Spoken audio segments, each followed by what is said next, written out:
उच्चिष्ट और निम्निष्ट के कुछ क्वेश्चंस इस प्रकार से हैं। एक आयत का क्षेत्रफल 96 सेंटीमीटर स्क्वायर है। इसकी लंबाई, चौड़ाई और परिमाप ज्ञात कीजिए। ठीक है ना, कैसे सॉल्व करेंगे देखेंगे इसको।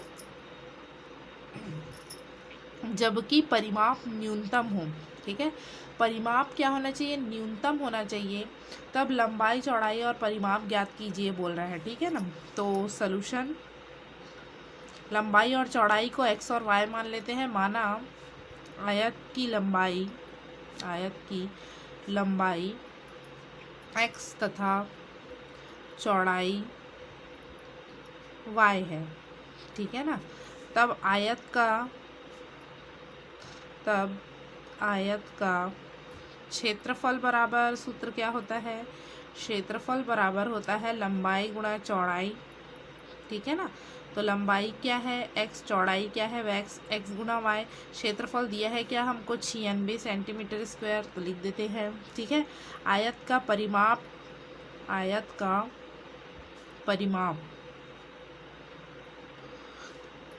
ये ए से दर्शाते हैं, एरिया। ठीक है, परिमाप पैरामीटर बोलते हैं इसको। P इज इक्वल टू 2 गुना लंबाई धन चौड़ाई, यही होता है।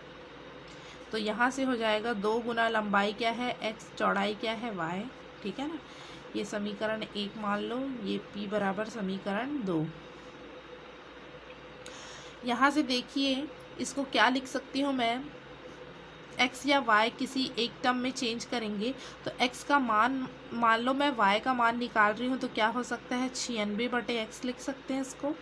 ठीक है ना, तो देयरफॉर P बराबर क्या हो जाएगा, 2 × x प्लस 96/x। ठीक है ना, y और x एक ही टर्म में चेंज हो गया x के। ठीक है, y का मान यहाँ से निकाल लिए, यहाँ रख दिए, तो हमारे पास क्या आ जाएगा, P बराबर 2 बाहर x² प्लस 96, या ऐसे ही रहने दो। ठीक है, इसको क्या कर देते हैं, ऊपर लेके जाते हैं x इनवर्स। ठीक है, अब हमको क्या बोला है, जबकि परिमाप न्यूनतम हो। परिमाप न्यूनतम कैसे होगा, तो उच्चिष्ट और निम्निष्ट में हम लोगों ने पढ़ा है कि न्यूनतम और अधिकतम सीमा पर क्या होता है, अवकलन 0 होता है। ठीक है ना, तो इसको अवकलन करना पड़ेगा हमको P को, तो किसके सापेक्ष, x के सापेक्ष करेंगे। Therefore dp/dx is equal to 2 constant है, बाहर रहेगा, d/dx 1 का होगा तो ये हो जाएगा 1। 96 x इनवर्स का होगा तो क्या होगा, x की पावर -1 और -1 सामने भी आ जाएगा। ठीक है ना, तो हमारे पास आ गया 2 × 1 प्लस, ये माइनस हो जाएगा यहाँ पे, 96 x² -2, सॉरी ना, इस प्रकार से आएगा हमारे पास dp/dx। ठीक है, अंदर मल्टीप्लाई करो 2 का, dp/dx 2 और 96 दूनी 6 दूनी 12 का 2 हासिला 1, 9 दूनी 18 1 19। ठीक है, अब पुनः अवकलन कीजिए, d2p/dx2 बराबर कितना आ गया, ये 0 हो जाएगा, ये कितना आएगा -192 × -2 सामने आएगा, x की पावर -2 -1 होगा अवकलन करने से, तो 192 पुनः प्लस हो जाएगा, तो 2 दूनी 4, 9 दूनी 18 का 8 हासिल आया 1, 9 2 एकम 2 और 1 3, कितना आ गया 384 x⁻³ d2p/dx2 का मान। ठीक है ना, या इसी को लिख सकते हैं d2p/dx2 is equal to 384 x की पावर 3 को नीचे ले आओ। ठीक है, पॉजिटिव में हो गया। ठीक है, अब इसको आगे थोड़ा और सॉल्व करते हैं। ठीक है, न्यूनतम के लिए परिमाप, न्यूनतम हो के लिए क्या होना चाहिए, जो अवकलन है वो 0 हो जाएगा अधिकतम या निम्नतम पॉइंट पर। ठीक है ना, यही पढ़ा है हम लोगों ने। इसको यहाँ से लेते हैं ये वाला सॉल्यूशन को लेते हैं तो हमारे पास क्या आ जाएगा 2 minus 192 x to the power -2 is equal to 0। इधर लेके आइए तो 2 बराबर 192 एक्स का पावर -2 ऐसा ही हो जाएगा, या फिर 2 is equal to 192 divided by x square, धनात्मक ले लिए, इधर पक्षांतर कीजिए एक्स स्क्वायर को, तो 192 डिवाइडेड बाई 2 कितना आएगा, 2 नियम 18, 2 छक्का 12, 96 आ गया। तो x बराबर कितना आ जाएगा, √96। इसको क्या लिख सकते हैं हम, इसको हम लिख सकते हैं 6 इंटू 4 इंटू 4, 4 चौक 16, 16 छक्का 96, ठीक है ना। तो ये 4 बाहर आ जाएगा, 4√6, ठीक है ना। तो x का मान जो भी आता है हम उसको डबल अवकलन से जो आता है उसमें रखते हैं। Therefore d2p upon dx2 is equal to कितना आ जाएगा, 384 बटे 4√6 का होल क्यूब होगा। इसको जब सॉल्व करेंगे तो कैसी वैल्यू आएगी, धनात्मक वैल्यू ही आएगी। धनात्मक है मतलब उस पॉइंट पर क्या होगा जी, निम्निष्ट होगा, न्यूनतम होगा।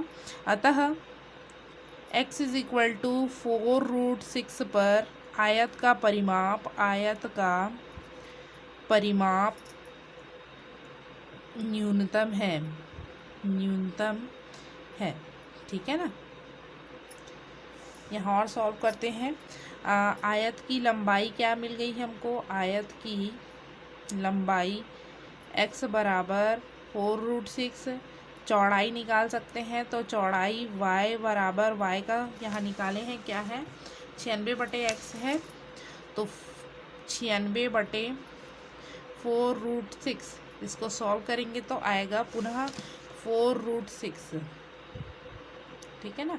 4√6 ही आता है सेंटीमीटर लिख देते हैं। आप लोग सॉल्व करके देखना। आयत का परिमाप निकाल लेते हैं। आयत का परिमाप बराबर 2 गुणे लंबाई धन चौड़ाई है, दोनों का मान क्या है, 2 इंटू 4√6 प्लस 4√6, 4 4 8√6, तो 2 इंटू 8√6, 8 दूनी 16, 16√6, यही क्या होगा, आयत का न्यूनतम परिमाप होगा। और उस समय लंबाई और चौड़ाई कितनी होगी, 4√6। तो आयत का परिमाप न्यूनतम कब होगा, जब वो वर्ग बनाएगा, ठीक है ना। तो न्यूनतम सीमा पर हमारे पास आ गया, यही याद करना था क्या, ठीक है। नेक्स्ट क्वेश्चन देखते हैं हम, ठीक है। 2 धनात्मक संख्याएं इस प्रकार ज्ञात कीजिए कि x plus y is equal to 60 है तथा XY³ उच्चिष्ट हो, ये बोल रहा है। तो दिया हुआ है उसको पहले लिख लेते हैं, दिया है, ठीक है। x plus y is equal to 60 equation number first, and XY³ उच्चिष्ट हो, तो इसको इस प्रकार से मान लेते हैं, u बराबर क्या आ रहा है, मान लो XY³ आ रहा है, समीकरण नंबर 2 हो गया, ठीक है ना।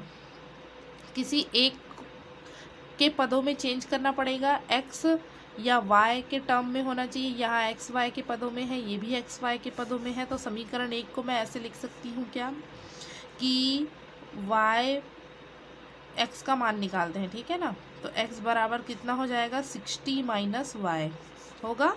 तो देयरफॉर u बराबर कितना आ जाएगा, 60 माइनस वाई इंटू वाई का क्यूब, या u is equal to 60 y का क्यूब माइनस y की पावर 4, अंदर मल्टीप्लाई करेंगे तो, ठीक है ना। उच्चिष्ट हो, उच्चिष्ट के लिए अवकलन करना पड़ेगा भाई, तो किसके सापेक्ष, y के सापेक्ष अवकलन करेंगे। x या y किसी के टर्म्स में भी चेंज कर सकते हैं। यदि यहाँ मैं y का मान निकालती तो यहाँ y की जगह मुझे 60 माइनस एक्स मिलता, तो होल क्यूब का फॉर्मूला लगाना पड़ता। तो इसलिए मैंने क्या किया, यहाँ x के टर्म में चेंज कर दिया, ठीक है ना। तब x के सापेक्ष अवकलन का, सॉरी y के सापेक्ष, तो क्या आएगा, du अपॉन dy क्या आएगा, 60 इंटू 3y² माइनस 4y³, ठीक है ना, होगा इतना। तो ये 6×18 180 y square minus 4 y cube d u upon d y, इसको समीकरण 3 नाम दे देते हैं। ठीक है, पुनः अवकलन कीजिए।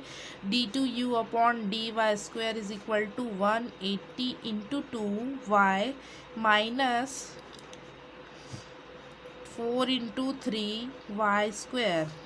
सॉल्व कीजिए। 18 दूनी 36, 360 वाई ऋण 4×12 y square d two u upon d y square, समीकरण नंबर 4 नाम दे देते हैं। ठीक है, उच्चिष्ट के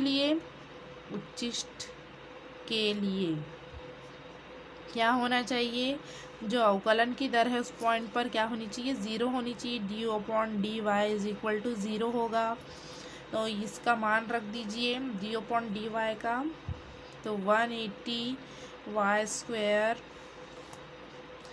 minus 4y cube is equal to 0।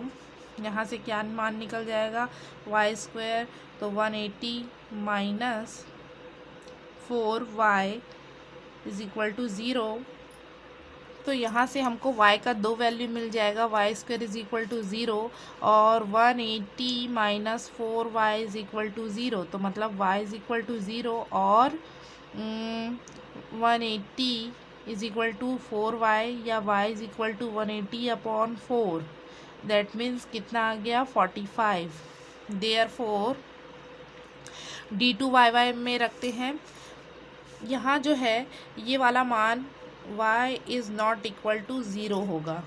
ठीक है ना, 0 नहीं हो सकता। ठीक है, तो देयरफॉर y का मान क्या रखेंगे जी, 45 रखेंगे, तो y बराबर 45 रखने पर d2y by d2u upon d y square is equal to 360। यहाँ पे रख के देखेंगे धनात्मक आता है या ऋणात्मक, तो 45 माइनस 12 इंटू 45 का होल स्क्वायर। ठीक है, तो इसको जब सॉल्व करेंगे तो स्पष्टतः क्या आएगा, ऋणात्मक मान आएगा। आप लोग सॉल्व करके देख सकते हैं, ऋणात्मक मान। ठीक है ना, तो यहाँ से हम कह सकते हैं कि y इज इक्वल टू 45 पर क्या होगा, उच्चिष्ट होगा। ऋणात्मक है तो उच्चिष्ट, धनात्मक रहता है तो निम्निष्ट। y इज इक्वल टू 45 पर उच्चिष्ट है। ठीक है ना, तो अब y का मान यहाँ रख देते हैं x की वैल्यू निकालने के लिए। हमको दोनों संख्याएं ज्ञात करनी है, तो y का मान मिल गया, तो x का मान कितना है, x बराबर 60 minus 45, that means x is equal to कितना आ जाएगा जी, x इज इक्वल टू 15। तो यहाँ लिख सकते हैं हम, अतः वे संख्याएं क्या होंगी, 15 और 45 होगी। ठीक है, बहुत ही आसान है, बस जैसे उच्चिष्ट निम्निष्ट के लिए करते थे वैसा ही करना है। एक क्वेश्चन और देखते हैं। एक आयत का परिमाप 100 सेंटीमीटर है। अधिकतम क्षेत्रफल अधिकतम के लिए आयत की भुजाएं ज्ञात कीजिए। तो सॉल्व करते हैं हम। माना आयत की लंबाई क्या है, x तथा चौड़ाई क्या है, y है। ठीक है ना, आयत का परिमाप हम सूत्र जानते हैं, परिमाप बराबर p से दर्शाते हैं पैरामीटर 2 इंटू लंबाई धन चौड़ाई 2 गुणित, ऐसा ही होगा आयत का। और ये यहाँ परिमाप का मान कितना है जी, 100, तो 100 रख दिए इसकी जगह, 2 इंटू एक्स प्लस वाई, ये 2 को इधर पक्षांतर करो, 50 बराबर x धन y आ गया। इसको समीकरण 1 नाम दो। ठीक है, आयत का क्षेत्रफल a बराबर क्या होता है, लंबाई गुणित चौड़ाई। ठीक है ना, यहाँ x और y को क्षेत्रफल अधिकतम या न्यूनतम, तो क्षेत्रफल को अवकलन करना पड़ेगा हमको। यहाँ x या y का मान निकालो, तो मैं यहाँ y का मान निकाल रही हूँ, तो y का मान कितना आएगा, 50 ऋण x होगा। तो a बराबर आ गया x इंटू 50 ऋण x, तो ए बराबर कितना आ गया 50x माइनस एक्स स्क्वायर। ठीक है, इसको क्या करेंगे, उच्चतम या निम्नतम ज्ञात करना है तो अवकलन करना पड़ेगा। x के सापेक्ष अवकलन कीजिए तो 50 बचेगा माइनस 2x बचेगा। पुनः अवकलन कीजिए d2a अपॉन dx2 कितना आ जाएगा -2। ठीक है, x का 1 हो गया, ये 0 हो गया। ऋणात्मक आ रहा है, क्या आ रहा है, ऋणात्मक आ रहा है। तो यहाँ क्षेत्रफल a के अधिकतम के लिए होने के लिए क्या होना चाहिए, उस पॉइंट पर dA upon dx is equal to 0 होना चाहिए। तो क्या है हमारे पास 50 minus 2x is equal to 0। तो 50 बराबर 2x, तो x बराबर 50/2 मतलब कितना होना चाहिए 25 सेंटीमीटर। ठीक है ना, ये इस x के मान को हम यहाँ रखेंगे समीकरण 3 में। x बराबर 25 को समीकरण यहीं रखते हैं, जहाँ डबल अवकलन करते हैं वहीं समीकरण 3 में रखने पर तो d2a upon dx2 is equal to -2 ही रखेगा। x है ही नहीं यहाँ मान रखने के लिए, ऋणात्मक है। अब ऋणात्मक है मतलब यहाँ पर क्या होगा जी, उच्चिष्ट होगा। अतः x इज इक्वल टू 25 पर क्षेत्रफल उच्चिष्ट होगा।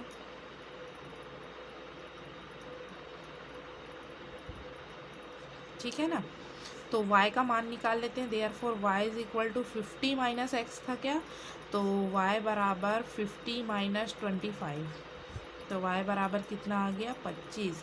तो क्षेत्रफल अधिकतम कब होगा, जब x का मान 25 सेंटीमीटर हो और y का मान भी कितना हो 25 सेंटीमीटर हो। या कह सकते हैं अतः हम आयत की प्रत्येक भुजा 25 सेंटीमीटर होगी। ठीक है, यही आंसर है हमारा भाई।